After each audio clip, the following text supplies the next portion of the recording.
Hello সবাইকে, বহুদিন পর আবারও চলে এসেছি নতুন একটা মিনি ব্লগ নিয়ে। আজকের রিসেপশন ব্রাইডের লোকেশন ছিল গাংনাপুর। সেই মতো আমরা বেরিয়ে পড়েছি। আমার এই ব্রাইডটির কিন্তু দুদিনই বুকিং ছিল, ব্রাইডাল অ্যান্ড রিসেপশন। গত পরশু ওর ব্রাইডাল ডেট ছিল, তো আমি সেই ফটোজ অ্যান্ড ভিডিওস সবার সাথে শেয়ার করেছি। আমার এই ব্রাইডটির নাম অদিতি। তো তোমরা যারা ভিডিও এবং ফটো দেখেছো তোমরা অবশ্যই জানিও যে ওকে ওর বিয়ের দিন কেমন লাগছে। আর আজকে ওর রিসেপশন, তো দেখা যাক আজকে ও কেমন কি লুক চায়। দেখতে দেখতে আমরা পৌঁছে গেলাম। আর মাঝখানে কিছু ক্লিপ আমি নিতে পারিনি, কারণ আজকের ব্লগটা আমি যে তৈরি করব তার জন্য কোনো প্রিপারেশন ছিল না।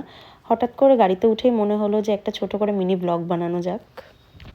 এটা হলো ব্রাইডের রুম, আর দেখতে পাচ্ছ কি সুন্দর করে এখানে ফ্লাওয়ার ডেকোরেশন করা আছে। তো এই রুমটাই আমাদের সাজাতে হয়েছিল, আর ফ্যান চালানো যাচ্ছিল না, তো বুদ্ধি করে এখানে ফুলগুলোকে ঢেকে দিলাম একটা বেড কভার দিয়ে। দেন আমরা এই ঘরে মেকআপ করলাম। আর এটা হলো আমার ব্রাইড, তো ব্রাইডের কাছে শুনবো কেমন কি লুক চাইছে। আগের দিন মেকআপ ঠিকঠাক ছিল? ভীষণ সুন্দর হয়েছে, সবাই প্রশংসা করেছে।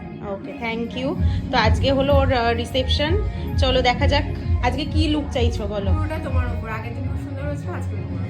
আচ্ছা, চলো দেখা যাক ওর ফাইনাল লুক, আজকে কেমন কি লুক দিতে পারি ওকে। আমার এই ব্রাইডটি কিন্তু আমাকে 7 মাস আগে বুকিং করেছিল। আর কম বেশি কিন্তু আমার সমস্ত ব্রাইডের সাথে বুকিংয়ের পর থেকে যতদিন না বিয়ে হচ্ছে ততদিনের মধ্যে কিন্তু সবার সাথে আমার কম বেশি অনেক কথা হয়। তো সব থেকে বেশি কথা যদি আমার কোনো ব্রাইডের সাথে হয়ে থাকে সেটা হলো অদিতি, এই ব্রাইডটার সাথে। মানে ও ছোটো ছোটো জিনিস আমার কাছে শুনে শুনে, টিকলিটা, নোজ পিনটা, কোনটা কি কিনবে, সব কিছুই আমার কাছে শুনে করেছে। এই কয়েকদিনের মধ্যে আমি ওকে যেটুকু চিনেছি, ও ভীষণ মিশুকে এবং টকেটিভ একটা মেয়ে। আর আরেকটা জিনিস যেটা না বললেই নয়, বিয়ের দিন থেকে শুরু করে রিসেপশনের দিন অবধি ওর মুখে কখনো স্মাইলটা বন্ধ হয়নি। ও সবসময় হাসে, এটা আমার ভীষণ ভালো লাগে। আর ওকে হাসলেও খুব সুন্দর লাগে। যাই হোক, এরকম সুন্দর হাসিটা যেন ওর মুখে সবসময় বজায় থাকে, এটাই চাইবো। আর ওর আগামী দিনের জন্য অনেক অনেক শুভেচ্ছা, ভালোভাবে জীবন কাটুক। আর এখানে দেখো আমি জুয়েলারিগুলো পরিয়ে নিচ্ছি ওকে। আমার মেকআপ পুরো অলমোস্ট ডান। আর এই যে এটা হলো ওর কমপ্লিট লুক। আর ওকে কেমন লাগছে সেটা কিন্তু অবশ্যই সবাই জানাবে। আর আজকে ব্লগটা কেমন লাগলো সেটাও কিন্তু জানাবে। আর একবার ওর কাছ থেকে শুনে নেব যে ওর আজকের লুকটা নিয়ে কেমন লাগছে।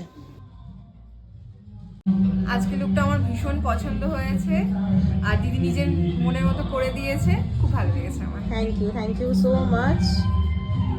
একটু আইটা ডাউন করো, দেখিয়ে দিলাম। হেয়ারটা একটা অ্যাডভান্সের ওপরে রাখা হয়েছে, আর ওকে ভীষণ মিষ্টি লাগছে।